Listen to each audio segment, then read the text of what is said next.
Come on. Come on. Well, you didn't fall for my trap. Which means you're either very smart, or you just don't care anymore. Either way, we got stuff to do. Let me in.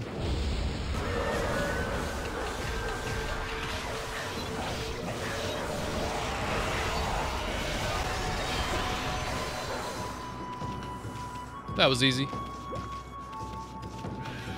Oh, you bitch.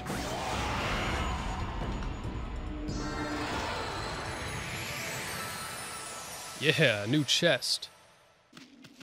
Give me that. Vengeance slip. It's like a hall pass. A slip for vengeance. Alright. Let's get going. Hey, watch out. Aha! Now you tried to fall for the trap. It's too late!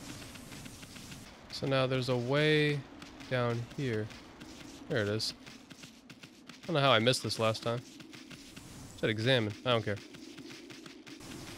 See if there's any hidden treasures over here. Was I supposed to do something about these guys? Guess not.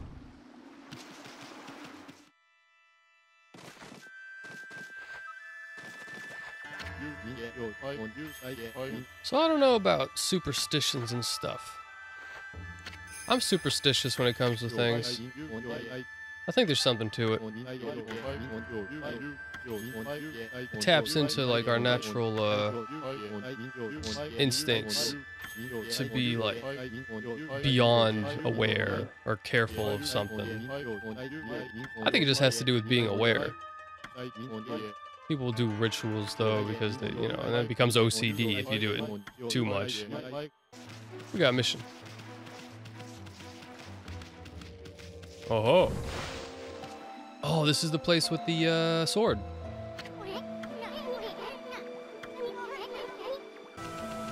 So I've already like come to realizations in my life. I don't even know if I can.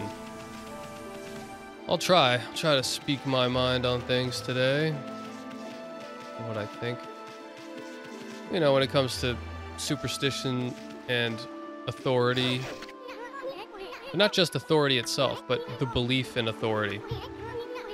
And who gets the credit for, you know, when good things happen in your life, who gets the credit, and when bad things happen, who gets the blame.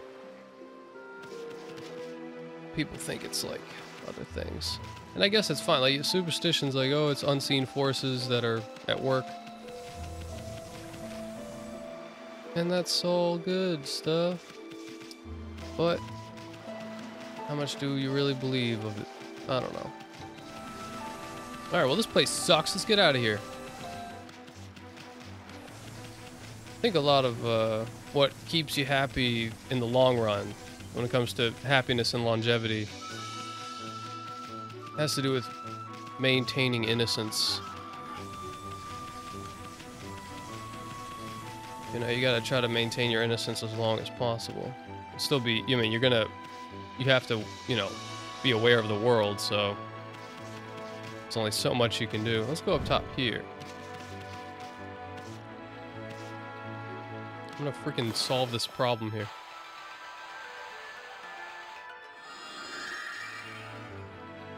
Hold on. We need to complete the circle.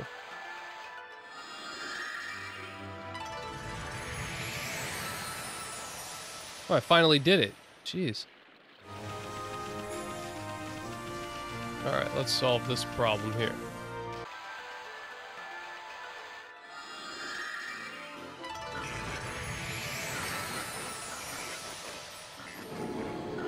Yeah, and I got some praise.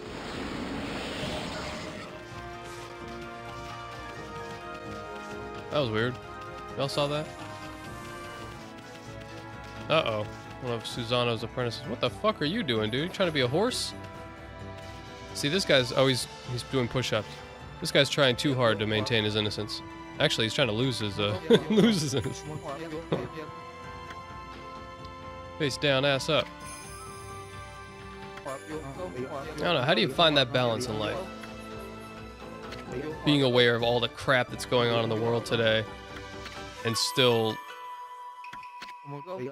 you know... Hey, I have a traveler's charm. I have a little traveler's talisman in real life. That's pretty cool.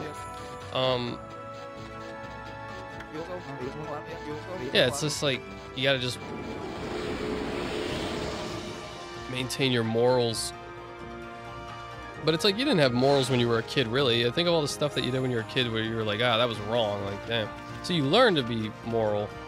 Some people need, you know, a holy book to teach them that.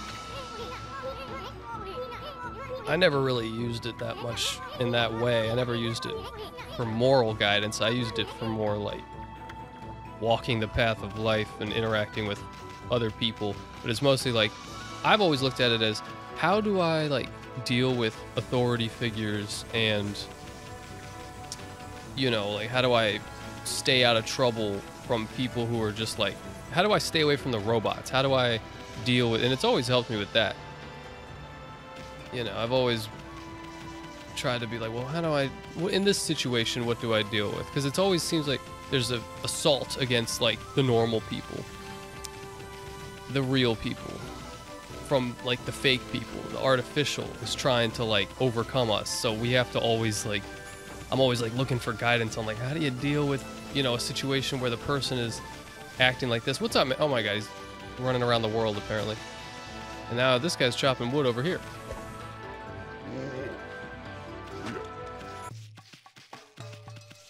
Let's go have some fun in the village. I bet this guy's gonna make me fight some things. Oh. Oh, I see. Okay. Well, let's... Maybe it's these? It is those. Alright, we're gonna revive the trees.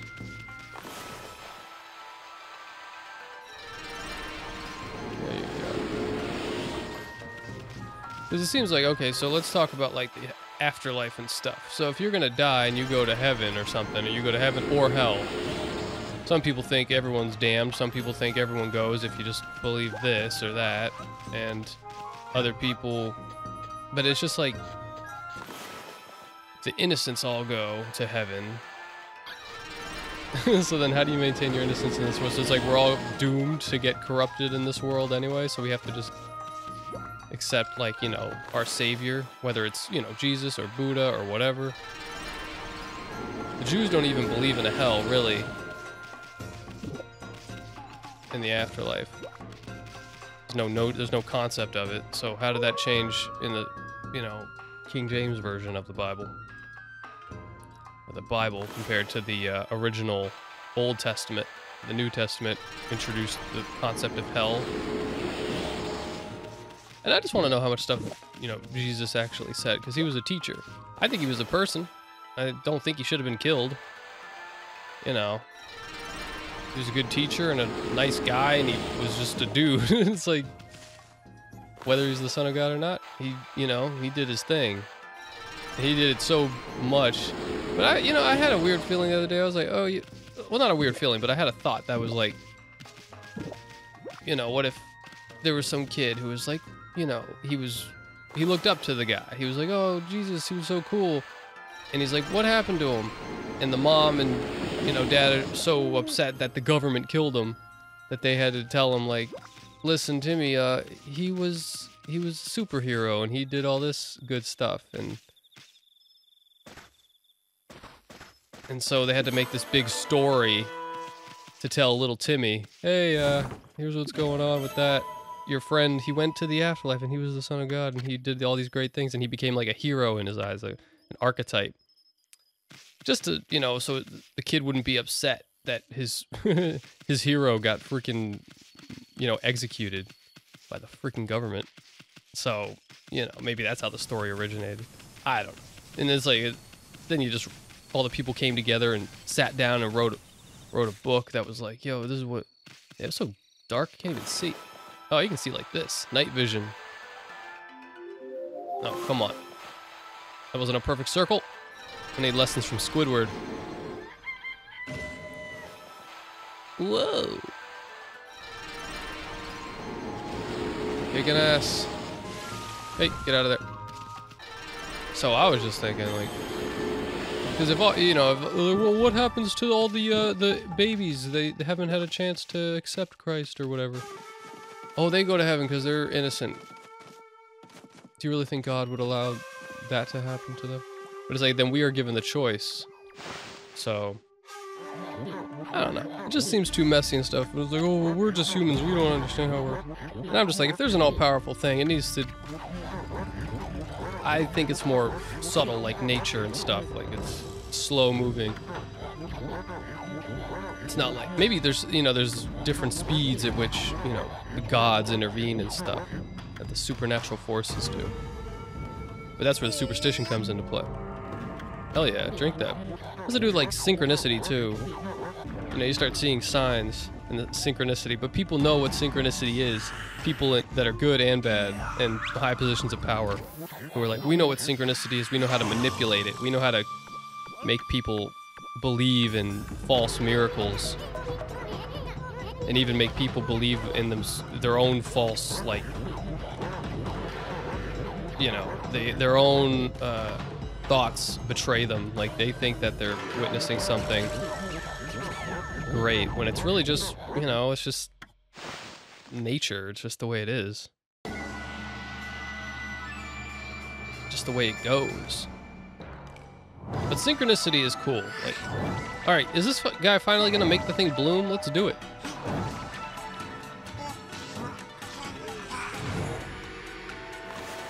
All right, let's do it. Oh, come on. Give me a second. I didn't even have my hand on the controller. And I'm not saying science has to be the be-all, end-all, but I think it's all connected. I think all the religions are kind of connected. They all seem to have the same story or attempt at explaining, you know, the unknown. Did I do it? Thank you. When in doubt, draw a circle. I wonder if I just have to... Let's go. I gotta focus. This is hard work. Whoa!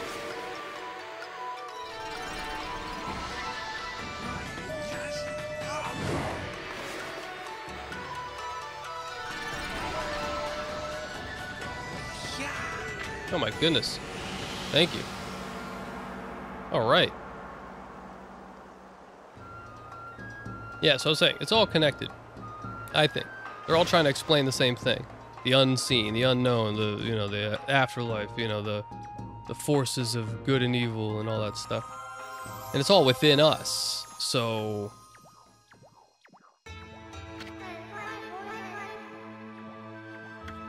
yeah. I don't even know what I'm getting at. What was I talking about?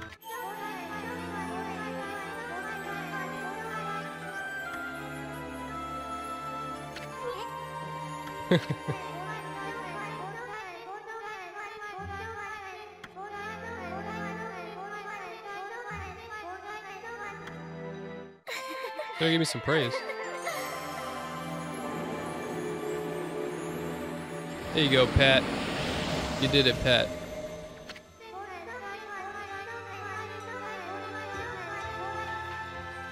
All right.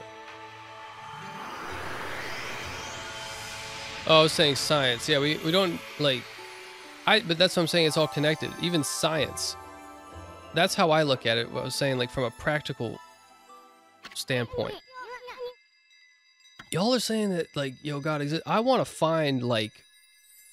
I want to find evidence of God, like, in a way that's, like, in a scientific way. Yeah, it's like I want to sit down with some like-minded people and figure out what the hell's going on in the world. And I want to do it in a way where it's like, ah, this is what... And there's already, you know, religions who have done this. Can I get rid of this thing? I can't see what I'm supposed to do. Yeah, many religions have already, like, you know, there's the Kabbalah and there's, like, you know... But it's like, there's texts that are just obviously, like, evil. But maybe it has to deal with both. Maybe it has to deal with good and evil.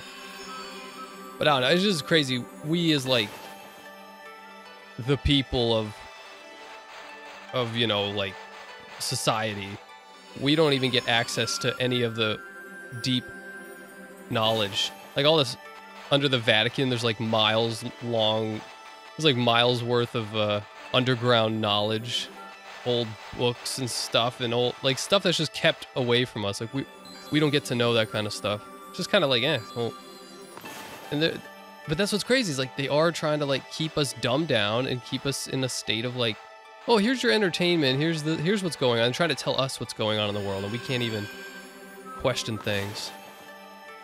If I do like this, and then this, and then this, and then this, and then this, what am I supposed to do? I hate these things. Like, I need a freaking book to figure out how to do this thing. Thank you. Jeez, I'm good.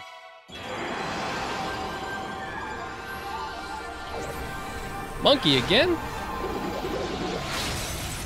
What the fuck? I know that. Let's go. What do you gotta say this time? Oh, there's 3 of them. Oh, the monkeys, the 3 monkeys. There's actually 4. There's the see no evil, speak no evil, hear no evil, but then there's also the do no evil monkey, which is always invisible. The 4 monkeys of it. Confucianism. But I'm saying, like, it's all connected. We're all trying to explain the same thing. And that's what I think a lot of these books end up attempting to do. But then there's the authority figures who are like, oh no, we need to suppress the knowledge of that and just give you little bite-sized chunks here and then the watered-down versions of it so that you all can just believe that what we're telling you is true. And maybe that's good. Maybe that's like, okay, well, it'll get enough people that just don't think deeply about this kind of stuff. Okay, let's do it. All right, do one for me. I'll do the next one. All right, I'll do it. All right. Jump again?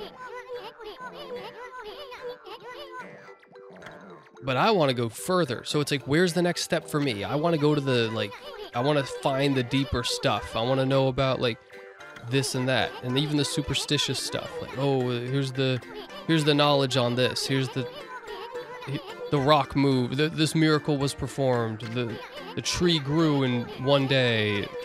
Or whatever, like, not even that kind of stuff, because I wouldn't even believe that. Like, yeah, really? Like, I don't know. Some stuff is, like, just folklore. But that's where I'm saying, like, where does folklore and, like, religion, like, meet? Because it's just a story, too. Like, there's all these stories. There's plenty of stories in the world. How come there's only, like, this one story is, like, the most amazing one? When it's, like, I don't know. I think there's more amazing stories than that. It's not that amazing to me. Let's go! No, I missed. We have to get out. I have to draw another one. I have to get closer. Oops. Come on. Hiya. Hiya. There we go. I think it just has to do with how you feel inside. I think the kingdom of heaven is within. So if you feel bad about the stuff you've done, big or small, like I bet you could kill people and be like, oh, I feel okay about it, and you'll be fine just as long as you're at peace within yourself. But I think that's hard to do. Like, karma comes back to get you. So, you know, for the most part, I don't think a lot of people do feel good about themselves or with themselves. So that's what I'm trying to find, is how to find ways to feel better about myself and the good I've done in the world and the bad that I've done in the world, and then continue to do good. Like, I've done bad things, but I'm trying to, like, but then it's like you end up comparing yourself to others. It's like, well, am I really that bad though? I mean, look at this guy. Look at all the, you know, politicians and people in authority who do bad things. How do they justify their actions in their own head? Like, how do they think they're doing good? And if they do, maybe then when they die, they're okay with it, or they go to some, like, form of heaven, like, that's in their own mind. But probably not enough people even think about this kind of stuff, that it's going to be so surprising if they die and there is an afterlife, and they're like, what the fuck is going on? And they're just going to be, like, confused, and, like, they're not going to be ready. They haven't practiced enough. They haven't gotten ready enough in their own soul to deal with it. So then they probably, like, reincarnate here and have to do it all again. And I'm trying to get to the point where I'm like so ready to like, I just want to be like unafraid of death so much that it's like like just like I don't know. It's like, because if you're so innocent and you die, I feel like you're fine. Like you're innocent and then you die and you have no regrets because you maintained your innocence. But if you, because then the opposite of innocence is guilt, or maybe not, maybe there's something else there, but it's like the opposite of innocence. I'm just thinking like, yo, you feel guilty about the things you've done. If you're innocent, then you feel fine. So then you're at peace. So then you go to heaven in your own mind, in your own soul. You just go and everything's good.